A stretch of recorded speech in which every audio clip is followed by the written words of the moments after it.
அண்மையில் காலமான இயக்குனர் பாரதிராஜா அவர்கள் தன்னுடைய 2 கண்களையும் தானம் செய்திருக்கிறார். இதன் மூலம் இருவருக்கு பார்வை கிடைத்திருக்கு. கடந்த திங்கட்கிழமை, வியாழக்கிழமை ஆகிய 2 நாட்களில் இருவருக்கு பாக்யராஜ் அவர்களுடைய கண்கள் வெற்றிகரமாக பொருத்தப்பட்டது.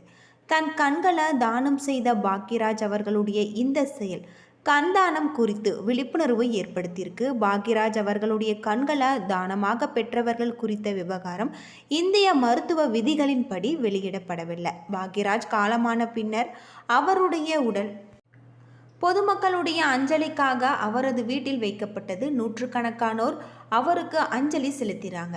அப்போது திடீரென அந்த நிகழ்வு தடைப்பட்டது. சில நிமிடங்களில் அங்கு வந்த மருத்துவ குழுவினர் பாக்யராஜ் அவர்களுடைய கண்களை தகுந்த முறையில் அகற்றி மருத்துவமனைக்கு கொண்டு செல்வதாக தெரிவிக்கப்பட்டது.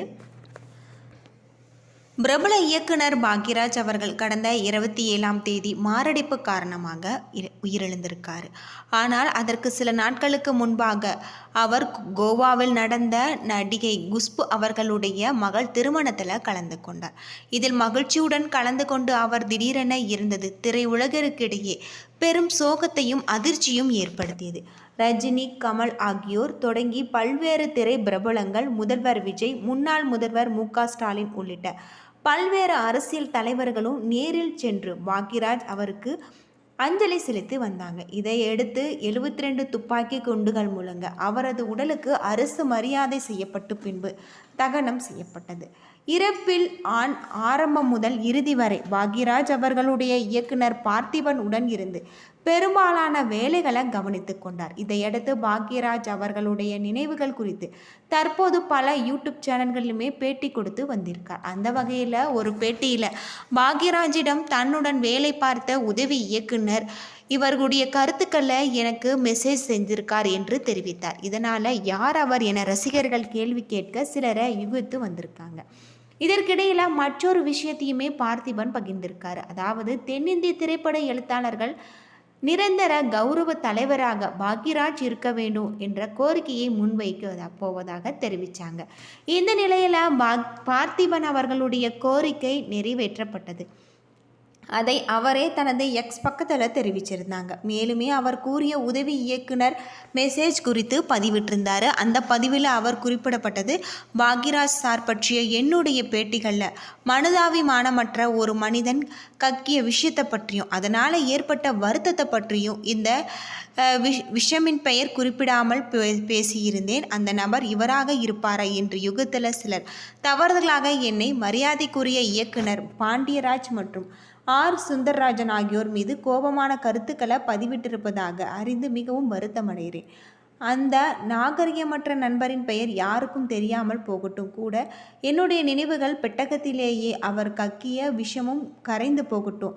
நல்லதை மட்டுமே நினைவில் வைத்து கொள்ளும் வகையில் இன்று ஒரு நற்செய்தி. தென்னிந்திய திரைப்படத்தின் எழுத்தாளர் சங்கத்தில் எழுத்தின் வெளிச்சத்திற்கு விளக்கேற்றப்பட்டது. நான் என் விருப்பத்தை விண்ணப்பமாக எழுதி ஒரு பெரிய அறிவிப்பு பலகையில் இடம்பெற செய்து எடுத்து செல்கிறேன்.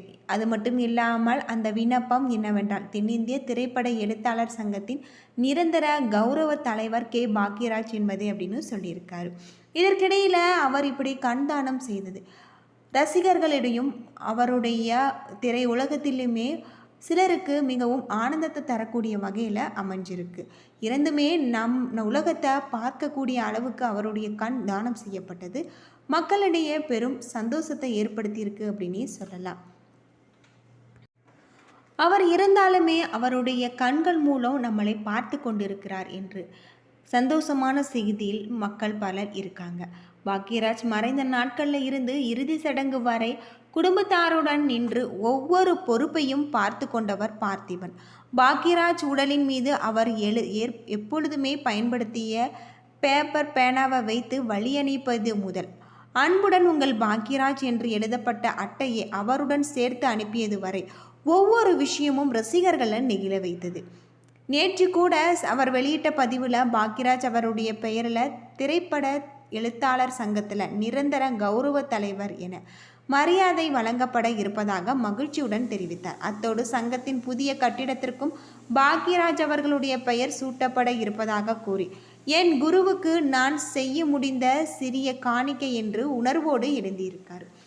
இந்த நிலையில தான் அவர் அளித்த மற்றொரு பேட்டி தற்போது ரசிகர்களையும் கண் கலங்க வைத்தது. அவர் பாக்யராஜ் சார் கிட்ட உதவி இயக்குனராக சேருவதற்கு முன் டப்பிங், நாடகம் என்று மாதம் 1000 ரூபாய் சம்பாதித்து கொண்டிருந்தேன். அந்த காலத்தில் அது பெரிய தொகை. ஆனால் என் அப்பாவுக்கு உடல்நிலை சரியில்லாத நேரத்தில் அவருடைய மாத்திரைக்கு மட்டுமே மாதம் 270 ரூபாய் செலவாகும் என்று சொல்லி சிறிது நேரம் அமைதியாக இருக்கிறார். பிறகு தொடர்ந்து அவர் பாக்யராஜ் சார்கிட்ட உதவியாளராக சேர்ந்த பொழுது 300 ரூபாய் தான் சம்பளம் என்று சொன்னாங்க. அதை கேட்டதும் என் மனசில் ஓடிய முதல் கணக்கு, அப்பா மாத்திரைக்கு 270 ரூபாய் போயிட்டது. மீதம் இருக்கக்கூடிய 30 ரூபாயை வைத்து வீட்டை எப்படி நடத்தப் போகிறேன் என்பதுதான். ஆனால் அந்த வாய்ப்பை நான் விடலை. பணத்தை விட பாக்யராஜ் சார்கிட்ட கற்றுக்கிறது தான் பெரிய விஷயம் என நினைச்சு சேர்ந்துட்டேன் என்று உறக்கமாக கூறியிருந்தார். அந்த 30 ரூபாய் சம்பளம் தான் பின்னால் தமிழ் சினிமாவுக்கு ஒரு பார்த்திபனை கொடுத்தது என்பதுதான் இன்றும் பலரும் பேசும் விஷயம். புதிய பாதை படத்தின் மூலம் இயக்குனராகவும் நடிகராகவும் அறிமுகமான பார்த்திபன் முதல் படத்திலேயே தேசிய விருது வென்றவர். அதன் பிறகு தமிழ் சினிமாவில் தனக்கென தனி பாணியை உருவாக்கினார். ஆனால் அந்த வெற்றியின் பின்னால் இருந்த அடித்தளம் பாக்யராஜ் சார் கற்றுக் கொடுத்த பாடங்கள் தான் என அவர் பல முறை சொல்லியிருந்திருக்கார். இதனால தான் பாக்யராஜ் சார் அவர் மறைந்த பிறகுமே ஒவ்வொரு பேட்டியிலுமே அவரை பற்றிய புதிய நினைவுகளை நான் பகிர்ந்து கொண்டு வருகிறேன். ஒரு பேட்டியில் பேசும்பொழுது கூட பாக்யராஜ் அவர்கள் இறந்த பிறகு அவர் கண்ணாடியை கலற்றலாமா என்று பூர்ணிமா அவர்கள் கேட்ட தருணத்தை நினைத்து கூறுகிறேன். இன்னொரு நாள் அவருடைய கடைசியாக பேசியதை நினைத்து அழுகிறேன். மறுநாள் அவருக்காக எழுத்தாளர் சங்கத்தில் நிரந்தர மரியாதை வாங்கி கொடுக்கிறார். இதையெல்லாம் பார்த்த ரசிகர்கள் குரு சீடன் உறவு என்றால் இதுதான். பாக்யராஜ் அவர்கள் உயிரோடு இருக்கும் பொழுது இவ்வளவு பாசம் காட்டினார். அதை மறைந்த பிறகு அதே மரியாதையோடு நினைத்து பேசிக்கொண்டே இருக்கிறார் பார்த்திபன் என்று நெகிழ்ச்சியுடன் பதிவிட்டிருக்காரு. சில உறவுகள் இரத்த உறவாக இருக்க வேண்டும் என்று அவசியமில்லை. மனதால் அவருக்கு பந்தங்கள் காலம் கடந்த பிறகு உடையாது என்பதற்கு தான் பாக்யராஜ் பார்த்திபன் உறவு காரணமாக மாறியிருக்கு எனவும் சொல்லியிருக்காங்க. திரைக்கதை மன்னன் கே. பாக்யராஜ் அவர்கள் மறைந்து ஒரு வாரத்திற்கு மேலாகிவிட்டது. அவரை பற்றிய நினைவுகள் மட்டும் இன்னும் குறையவில்லை. தினமும் யாராவது ஒருவர் அவருடைய வாழ்ந்த தருணங்களை பகிர்ந்து கொண்டுதான் இருக்காரு. இந்த நிலையில் இவருடைய கண்தானம் இன்று 2 பேருக்கு பார்வை கிடைத்தது. பெரும் அதிர்ச்சியில் இருக்கக்கூடியவர்களுக்கு சந்தோஷத்தை ஏற்படுத்தக்கூடிய ஒரு தகவலாக கூட சொல்லலாம்.